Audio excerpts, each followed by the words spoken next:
Right now, Pittsburgh's best sports show is about to begin. Call us or tweet us. We've got things to talk about on the Ireland Contracting Nightly Sports Call. All right, thanks a lot, Erica, and thank you for sticking around for the Ireland Contracting Nightly Sports Call. I'm Rich Walsh. I'll be joined by Brian Batko, the PG, in just a matter of moments from the studio, and there he is. You can give us a call tonight, 412-575-2600 is the number, or send us a tweet. I'm at Richie Walsh. He's at Brian Batko. Would love to read your tweets on air. So, Brian, this is probably, the worst week for sports out of the entire year, right? You would have to think so. Nothing really going on after today. We don't see any live events until, Thursday? You have I guess the All-Star game's kind of cool. I like the Home Run Derby, but this is kind of the dead week where there's nothing going on. But I guess maybe the most intriguing news around here, outside of maybe the MLB draft, we won't see those guys for 3-4 years in Pittsburgh, is O'Neal Cruz in the Home Run Derby. If he's able to participate, he has that hip flexor right now. Looks likely he's going to participate. He pinch hit in the ninth inning today. Does he have a chance? No Pirate has ever made it out of the first round. Yeah, Don Kelly said after the game today, I believe, that it looks like he's going to be okay to still go in the Derby, and I sure hope he is, Rich, because you're right. This is kind of that classic. What's the age-old stat? It's like the day after the MLB All-Star game is the one day that none of the four major sports leagues are playing. Correct? Yeah, nothing. So, that's an annual lull in the sports calendar, but in what would otherwise be a really flat week for Pittsburgh Pirates fans, it is made more fun by Paul Skeens' presence in the All-Star game, obviously for the second year in a row. And yeah, it is cool to have a Pirate in the Home Run Derby, I think. I know some people were sort of making some jokes about Cruz and some of his inconsistencies and how he's in this event when there's so many guys with more homers than him this year. A lot of times players decline to participate, like Pete Alonso from the Mets, who's been there, done that. I believe he bowed out this year. So I'm a little bummed about the hip thing because I was all ready to come on here tonight and tell you I'm going to pick O'Neal Cruz to win. Partially jokingly because he's got the fewest home runs that he's already hit this. He's got the most home runs in his bat compared to the other 7 guys in the field, put it that way. But I do really think that, his stroke and you don't have to worry about hitting certain pitches. He'd be my pick. I think he has the second best odds in Vegas right now behind Cal Raleigh, the power-hitting catcher from the Mariners, at least before this little minor injury hiccup. Which is crazy, and it's maybe because the exit velocity. The guy can really hit long bombs. And if you're just getting someone to throw it to you how you want it, you should have no problem hitting home runs. It's not like he's facing a live pitcher that's throwing curveballs and stuff that can strike him out. He's getting, he can flush a pitch that's right down home plate.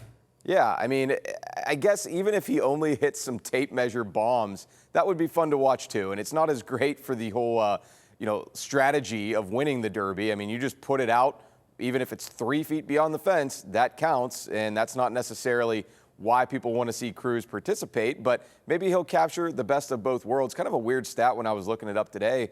3 years in a row, a Dominican player has won it. So maybe Cruz can make it 4, maybe Junior Caminero from the Rays can make it 4. But yeah, I actually am kind of excited to tune in and watch it this year. I normally don't watch, but Cruz's presence, you never know what he's going to do, how far, how hard he's going to hit a ball. And of course, on the off chance that he actually wins it, that would provide a little bit of flavor to an otherwise boring Monday night. Yeah, I guess it's the one thing that Pirates fans can look forward to. I was kind of upset that they're doing pitch count with Paul Skeens, his last 2 outings.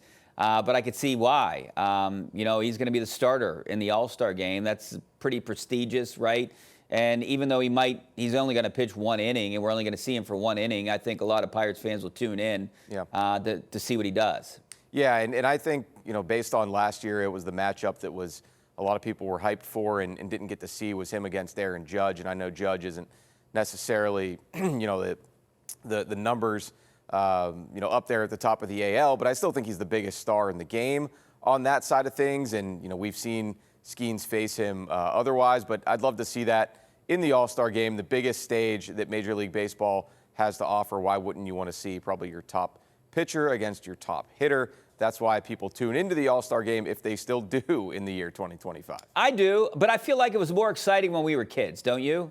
Yeah, I think so, and it's one of those things that hasn't aged well. None of these All-Star events for any of the leagues have aged well. The Pro Bowl is just completely dead. It's flag football now and a bunch of skills competitions. The NHL, they've tried to gimmick it up. The NBA All-Star game, basketball is my favorite sport, and I still find that mostly unwatchable. Even, stuff like the home run derby equivalents in the other sports, I think, don't really hold people's attention anymore. The NBA dunk contest, I can't tell you the last time that I actually sat down on my couch, popcorn in hand, with appointment viewing for that. So, yeah, I mean, I don't blame anybody who sort of tunes out these things, but, they are still traditions in the game, and at least in baseball, it's a chance to see some of these guys that you kind of only see them here and there when the Pirates are playing them if you don't watch primetime broadcasts. So they've still got that going for them as far as their amount of recognizable stars goes to begin with. Yeah, I think the All-Star game in baseball is still the best All-Star game out of all 4 major sports. So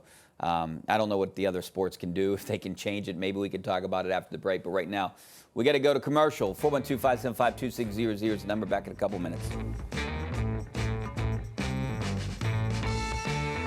All right, welcome back to the Ireland Contracting Nightly Sports Call. This is our Xfinity tweet of the night. How about Neil Shipley? He trailed by 7 shots heading into the final round at TPC Colorado. He rallied for his second Korn Ferry Tour win, 2025. So if he gets one more Tour Ferry win, he'll get his PGA Tour card. So there's still some season left here. Neil Shipley, congratulations to him. 24 years old, one of the best golfers, one of the best young golfers coming up. So maybe we will get to see him on the PGA Tour next year. All right, Brian, the Major League Baseball draft was tonight. Not as exciting as, unlike their All-Star game, not as exciting as the other drafts, especially the NFL draft. That's the one draft that I guess you would follow more than any other draft. But the one thing about the Major League Baseball draft, we don't get to see those guys up here for 2, 3, sometimes 4 years. And the first 2 picks by the Pirates were pitchers. The first pick was a high school pitcher. And unfortunately, Seth Hernandez is his name. And him and Paul Skeens might never be in the same rotation ever, because Paul Skeens is going to be gonzo by the time he gets up here. Yeah, Seth Hernandez out of Corona, California. And by the way, 3 first-round draft picks out of that high school.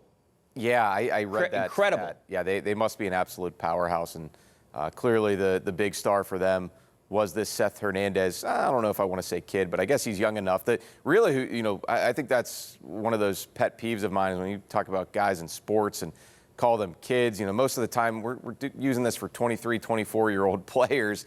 The number 1 pick tonight by the Nationals, 17 years old, shortstop, Eli Willett's youngest player ever to go number 1 overall in the Major League Baseball draft. So I thought that was kind of interesting. But yeah, I mean, you don't look at these the same way as you do NFL, NBA, even NHL. But with Hernandez, it seems like he's got one of these scouting reports on him that he's got some of the highest upside of anybody in this draft. I think you're always going to have teams a little bit leery of the high school pitchers just because you haven't seen them against the same kind of competition that you see the college arms. And I know people were surprised that LSU's ace, left-hander, didn't go number 1 either. But, it seemed like this broke pretty well for the Pirates. They had their pick of, the top high school pitcher or the top college hitter on a lot of people's boards, which was a shortstop from Oregon State, Iva Arquette. He went with the very next pick to the Marlins. It'll be interesting to compare those 2 guys and how their careers play out over time, even if one makes it to the majors, much before the other. Yeah, Seth Hernandez, I think Major League Baseball pipeline had him as the 3rd-ranked prospect. So thought that I was reading that he could have been the number 1 overall pick. Yeah, he was a Yankees fan growing up. So if he plays his cards right in Pittsburgh, he can be with the Yankees in about a decade. Right? At some point. Do you fault the Pirates for not going hitting? I mean, obviously it can't be a win now situation. It should be with Skeens and O'Neal Cruz and guys like that. Maybe if you had a college hitter like this Arquette kid, he could be up here in a year and a half. But we're not going to see Hernandez probably for 4 years, I would imagine, at least 3.5. Yeah, I mean, I think players do generally rise through the ranks quicker than they did once upon a time, even the guys out of high school, if they're really, truly that guy. So they're hoping Seth Hernandez is, of course. I mean, just my gut reaction to it was, yes, your system is so devoid of exciting bats outside of Connor Griffin that, you should get somebody in there, try to kind of rewrite the wrongs that have been Henry Davis, and we'll see how Termarr Johnson turns out. But, I understand. You can never have enough pitching either. And even if this guy, doesn't, rocket through the minor leagues, you can always use him as a trade chip, an asset to get some of that major league hitting if the stars align and you do feel like you're more competitive, whether it's 2026 or 2027. At least Charrington, he's building for the future. Who knows what his future is like in Pittsburgh, but he took the top available prospect on the draft board, so you got to give him some credit. I'm anxious to see what he does at the trade deadline, what kind of moves he makes. Is he going to bring young players in here? Is he going to get rid of, you would think that, you have a bunch of guys like Tommy Pham, Heaney, guys like that. You just get anything for him. But if you're going to trade Mitch Keller, Brian Hayes, or David Bednar, you better get some talent back. Here's a question for you, Rich, and maybe we can spin this in forward too. What would be a better move for the respective club here in Pittsburgh, trading Mitch Keller or trading TJ Watt? Well, that is a really good question. I would say trading TJ Watt. I hate to even say that. I didn't think you were going to say that at all. Yeah, I feel like you'd get a lot more for him, more that could help this team in the short term, like a first-round draft pick. I don't know what you get for TJ Watt, but I'd want a first-round draft pick back in return. I would think you would get that for him, right? He's getting to that age where I worry about injuries. And if he wants a 5-year deal, Brian, do you sign him to 5-year deals? Maybe that you can do something creative that you can get him out in 3 years. I think he is worth $40 million over 3 years, but $40 million over 5 years, I don't know. I don't know if I would go that far. Well, first, I'll just say I think trading Mitch Keller would be a better move in that hypothetical, just because you'd be selling high on one guy and you'd be selling a little bit low on TJ Watt based on the way he tailed off at the end of last season. So I think that would make more sense from the Pirates' perspective. I think that's certainly the more realistic of the two options there. Yeah. As far as TJ Watt and his long-term stats. I'm sick of talking about prospects, though. Brian, aren't you? It's been 30 years, and all anyone wants to do is trade away the good players to get more prospects, and you're in the same situation all the time. I hear you, especially in the case of Keller, where he is an extension that worked out for all well, I guess you could say it didn't necessarily work out for Keller because he's stuck here on this rudderless ship, but he's pitching well. Yeah. He's helping his own value, and he's certainly someone, at a good number for a number 2 guy, I think, too. And his salary is going to rise if he does stay here in Pittsburgh, and if he doesn't, he'll go somewhere where he can actually contend and compete. But from what you're saying there, Rich, I agree with you for the most part. You're the Pirates. You had a good evaluation there. You've continued to develop Keller, so why not reap the benefits of your own move? All right, back to Watt. Do you think he shows up to training camp, which starts next Wednesday, the 23rd? Players have to report. Does 90 report on Wednesday, the 23rd? I still think he does. Yeah, I think he does, too. It wouldn't shock me if he didn't because he missed mandatory minicamp, but not being there for that in June is much less of a distraction than not being there for the start of camp in Latrobe. If I had to guess, I think he's there.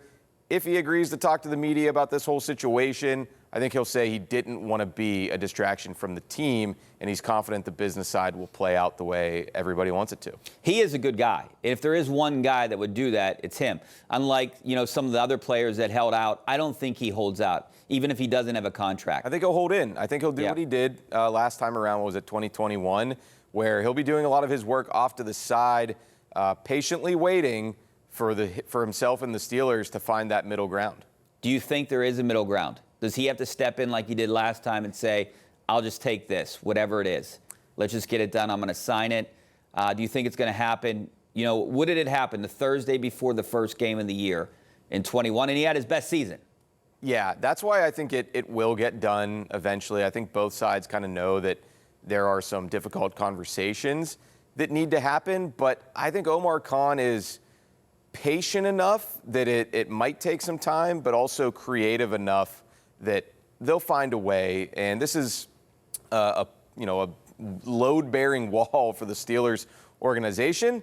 But I'll, of course, add this caveat, Rich, and we need to do this for most discussions after the events of the last couple of weeks. I would have said the same about Minkah Fitzpatrick. Yeah, I was just going to say, we didn't think the Steelers would trade Minkah Fitzpatrick. I don't think that they would ever trade TJ Watt. I think TJ's up here. Minkah was kind of down here. What realistic, and I'm just throwing this out there, What could you realistically get for Watt if you were to trade him? Could you get a first rounder? I think you could. I think you're going to find a team out there that's truly all in, going the Rams route of forget those picks. We need to win now, and you would find a team willing to do that. All right, we got to take a break. 412-575-2600 is the number. As always, give us a call anytime, any day of the week. We got to take a break. Back in a couple minutes.